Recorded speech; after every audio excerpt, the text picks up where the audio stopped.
Hello, guys and gals, and welcome to another episode of Monster Families.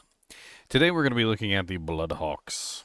The Bloodhawks are an interesting oddity within the Diablo 2 world, and that is that their AI tends to be terrible a lot of the times. But the problem with their AI is that, well, while it is also terrible, it also can be absolutely devastating as they lull you into a false sense of security and absolutely rip you to shreds. Now I'm looking at the variation of these, which is I believe it's called the Cloud Stalkers, which is in Act 3. And the Cloud Stalkers, as you can see, while watching their AI here, of course, let me take off this item, because I love to proc that stupid shield.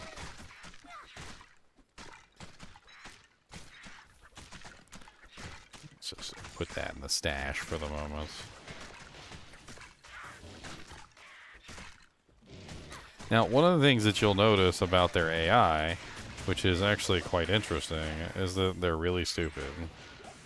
They will often run up to you, hit you, and then forget that you exist for whatever reason. I don't exactly know why. On top of this, they also have the ability to charge, which is something that they don't do very often. It's actually quite interesting is that the ability for them to charge and dish out massive amounts of damage seems to only happen occasionally. In fact, most of the time they just seem to do regular melee attacks against you. And when they do actually hit you with a particularly hard and particularly devastating attack, you're going to feel it.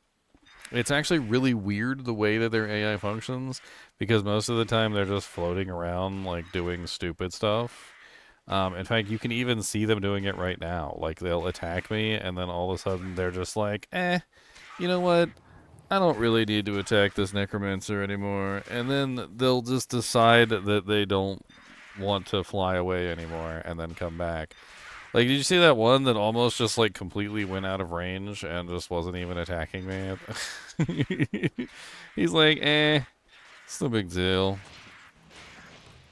Now, as revives, they're basically just as stupid. Like, when you revive them, they will often do the same exact things, where they essentially run around a target and they don't actually attack the target, which makes them very poor revives in a lot of situations because most of the time you'll notice that they're not actually doing anything.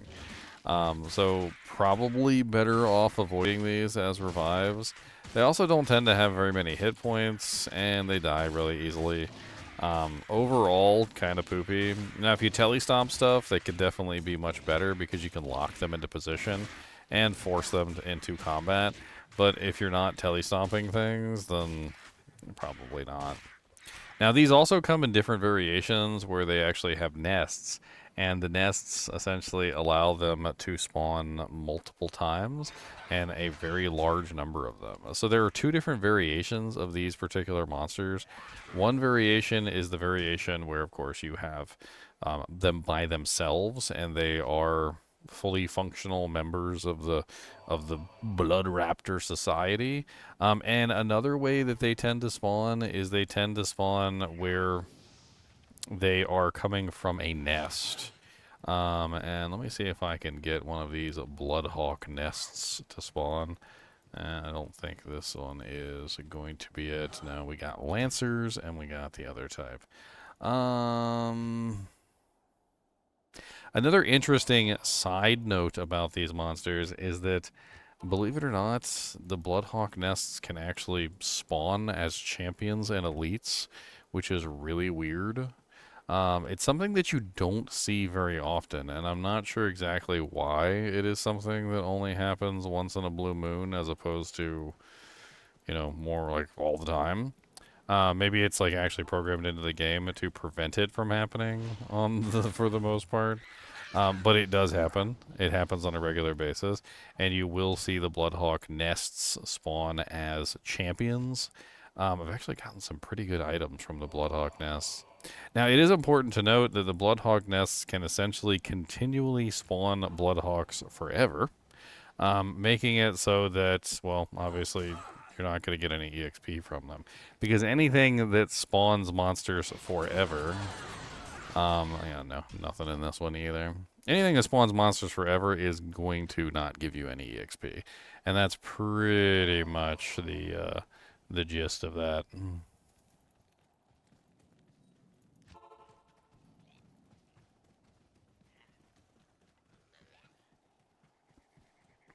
Can I get a Bloodhawk? Probably not. Big old gargantuan beasts. Let's take a look here and see. So let's go to the Bloodhawk.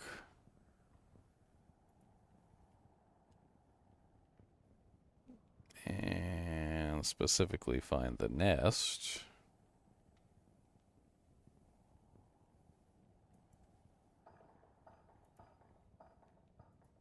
As far as I'm aware, the nest only appears in Act 1, if I remember correctly. Tainted Bloodhawk nest. Here it is.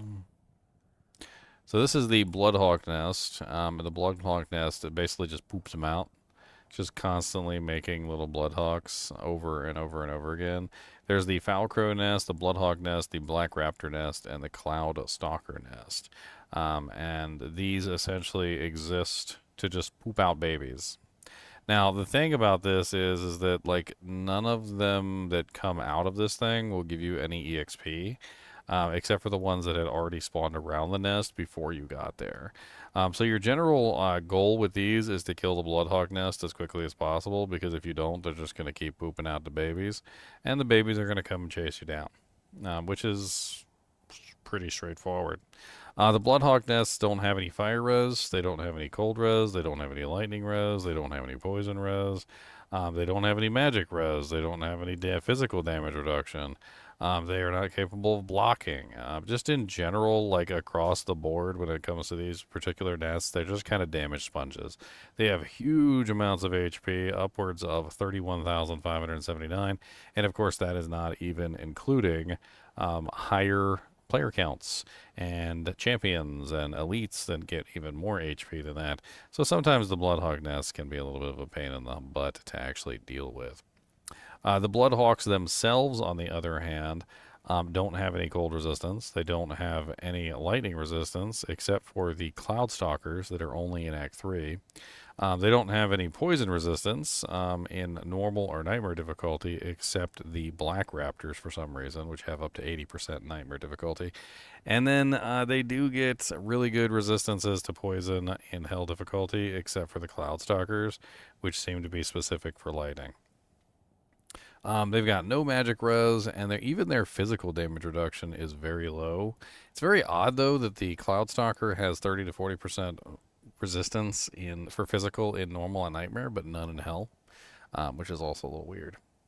The damage output that they do is pretty high, considering that they can hit you at relatively high speed.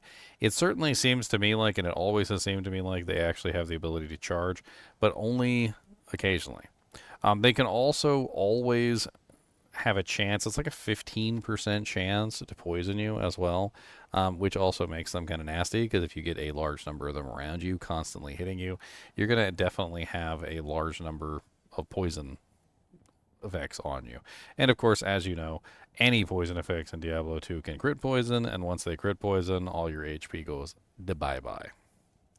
All in all, they're pretty easy to kill. They are not necessarily designed to be very tough individually. In fact, more often than not, the main problem that you'll have with them is number.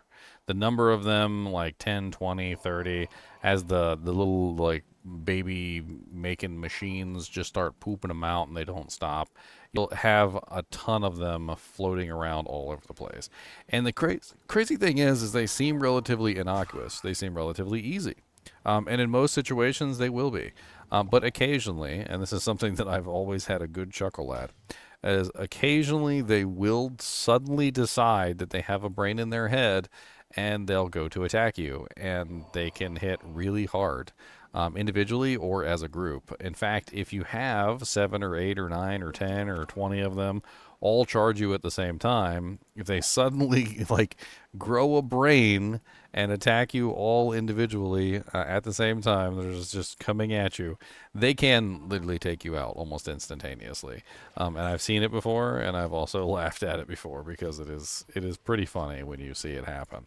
But for the most part, they're just not really dangerous, except for in those odd situations where they seem to grow a brain and actually start doing something. Anyway, as always, I do appreciate you guys and gals joining me when we're talking about these monster families. Tell me if you've had any funny experiences with the Cloud Stalkers or the Bloodhawks. Have they like all of a sudden grown a brain and like just all clapped your cheeks at the same time? Because it's pretty funny when it happens. And as always, be sure to hit that like button and the subscribe button if you enjoy the content, and keep watching.